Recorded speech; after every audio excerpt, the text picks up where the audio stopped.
Where are you on your Hyrox journey, and what will it take to get to the next level? I'm Woodsy Workout, and let's dig into it.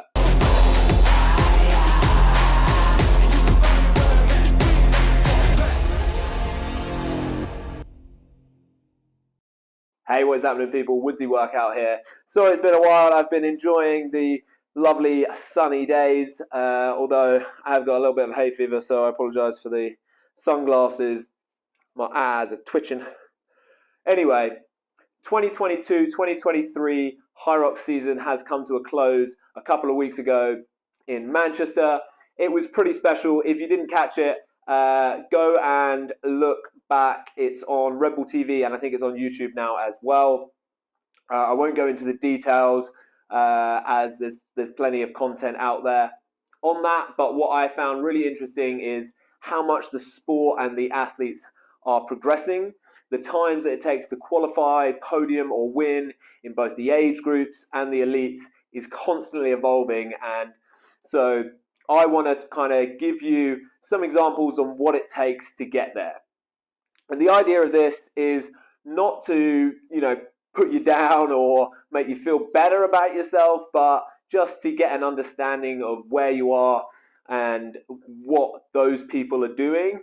And then you can judge what you need to do to elevate your game. So I'm going to start with myself, and then I'll talk a couple levels above me and a couple levels below. So I'm kind of in this level of like a world championship qualifier and getting some podiums in the regular season. So last season I competed in the 16 to 24 men's pro category, and these were the races I did. Third in Birmingham, hour 11. Fourth in London, hour 13.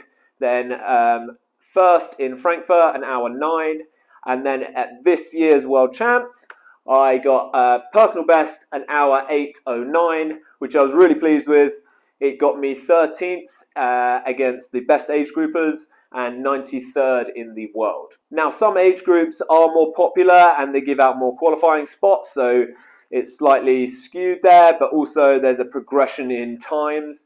Times get quicker from the youngest age group. They get quicker till about 30 to 34 age group, and then start going back down. So even though I qualified with those times last year, I'm going up an age group and will be fully expecting it to be harder next season. So what did my training look like, and what did it take to get to where I'm at the moment? Well, I have always done some kind of strength training from early teens, and then played basketball through university. So I've got I had quite a strength base, but I did little to no running before Hyrox.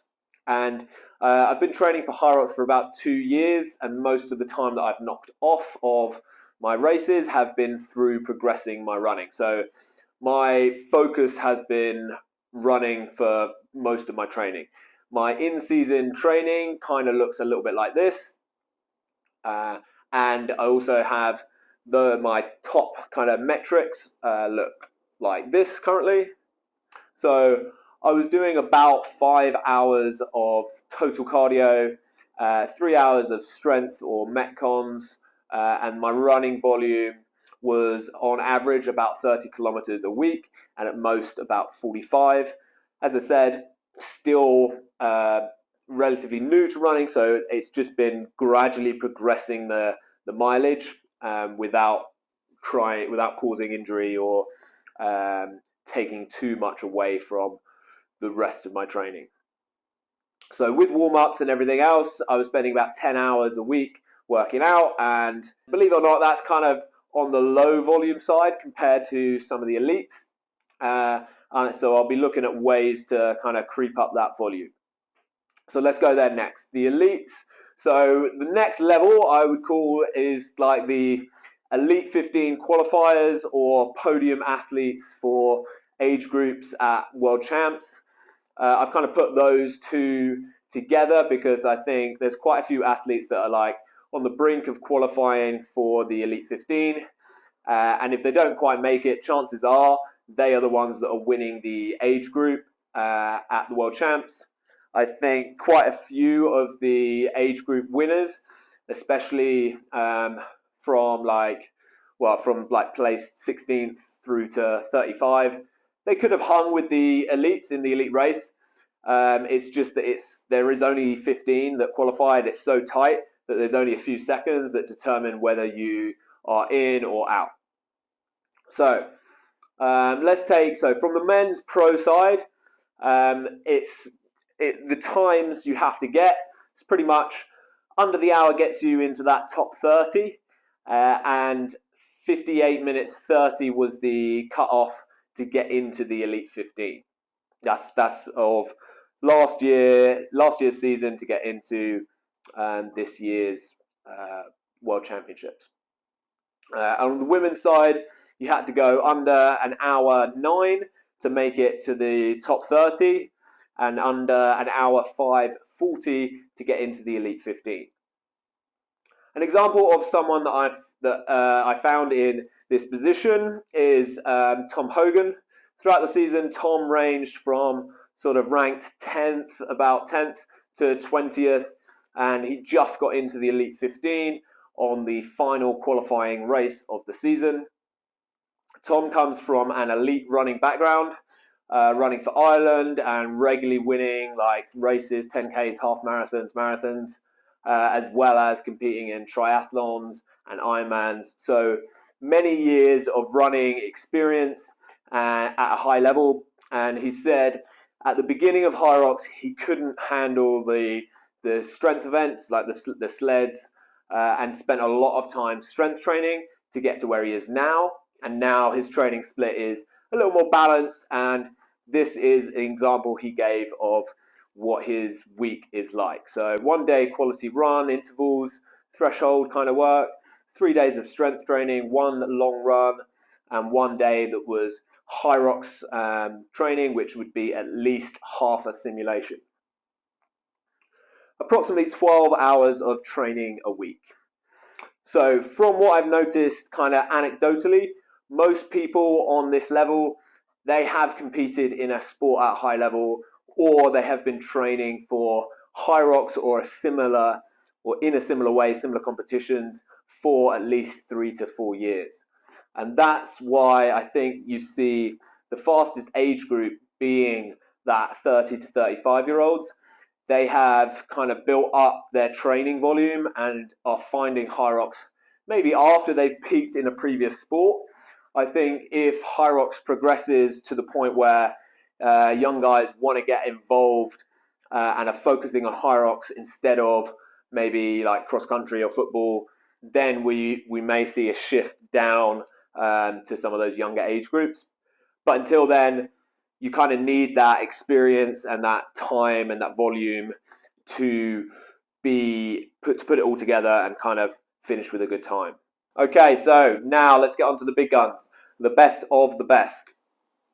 Hunter is the world record holder with a time of 54:07 set in season, and he's the 3-time world champion, setting the fastest time on the grid at Manchester with a time of 56 minutes 40 seconds. So what does it take?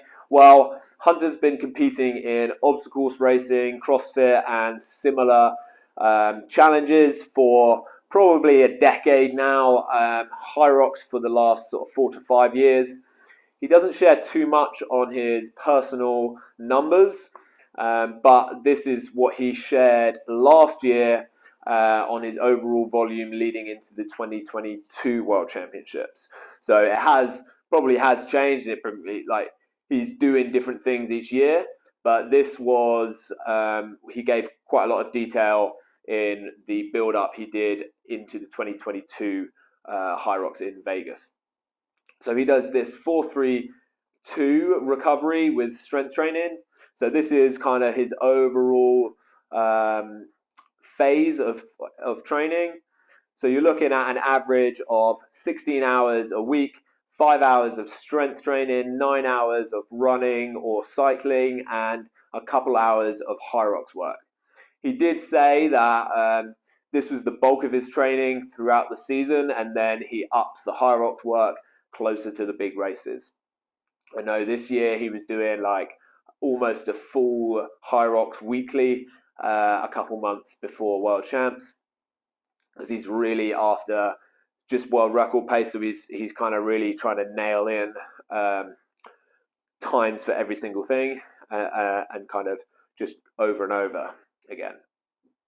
So even though Hyrox is still only about 5 years old, the sport and the competition at this point, where if you want to win, you kind of need a lot of competition experience at an elite level, and it almost needs to be a full-time profession. I think, I know a lot of athletes in the Elite 15 have other jobs, but they supplement their income with racing and sponsors. And if the financial opportunities of the sport grow, I think we will start to see full-time athletes in Hyrox, which is exciting. It's quite cool, but it does mean you have to really put in the work to get there. So that's the elites, but the elites aren't everything. The beauty of Hyrox is it is for everyone. So let's take it back a few stages and look at what the average times, and props to the Rock Zone boys for providing this data. So here are all the averages from the different age groups.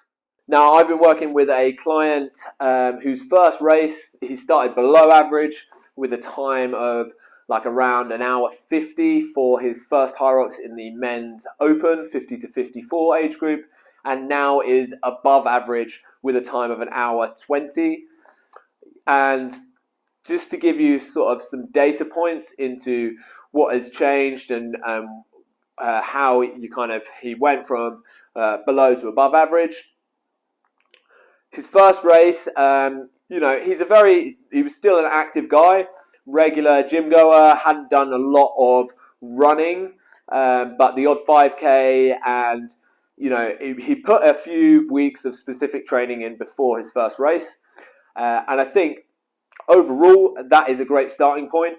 If you can run comfortably a 5K and get round without sort of stopping, then a couple of weeks of specific gym training for Hyrox, you can give it a good crack. You can get round, and it's not going to be easy, but you're in a position to do a Hyrox, and that's really the beauty of it. You can do all the parts of a Hyrox. A lot of people can. It's a very low entry point, but it's just how fast you go. So how then did we get from an hour 50 down to an hour 20?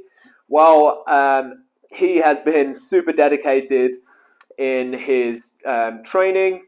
We've done about 9 months, and he's been really consistent. Training kind of looked a bit like this: 6 hours a week, roughly 90 to 2 hours of strength training, 60 minutes of Hyrox or Metcon style workouts, 60 to 90 minutes of running, and another 1 to 2 hours of cardio.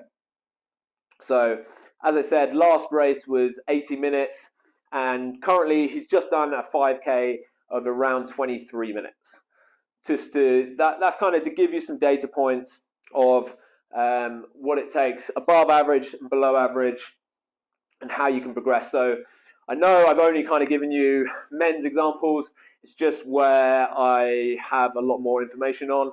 So if you do want some targets on the women's side, ping me a message. I'll kind of go over some for you if you wanted to. But just to keep this video a little shorter, I think we'll leave it there. Hopefully that's given you some kind of a bit of a gradient of where to aim for, what's that next level up, what are they doing, what will it take to go to that next level. And if you are interested in any coaching with me, ping me a message on Instagram at Woodsy Workout, or visit my website at coactiveperformance.com. And lastly, I do want to say thank you so much to all of those that subscribed. I am still doing the 1,000 meter burpees, but I had a little setback with a little injury maybe it could have been on holiday, it could have not been the best move, but it's still worth it. That's what the off season is for, and I am still going to do the 1,000 meters of burpee broad jumps. I've got plenty more content to come. We're going to break down each station, top tips, deep dive into each one. And when we get to the burpees, I'm going to do those 1,000 meters of burpees. Don't you worry. Yeah, so if there's anything else, drop a comment, and I'll see you guys in the next video.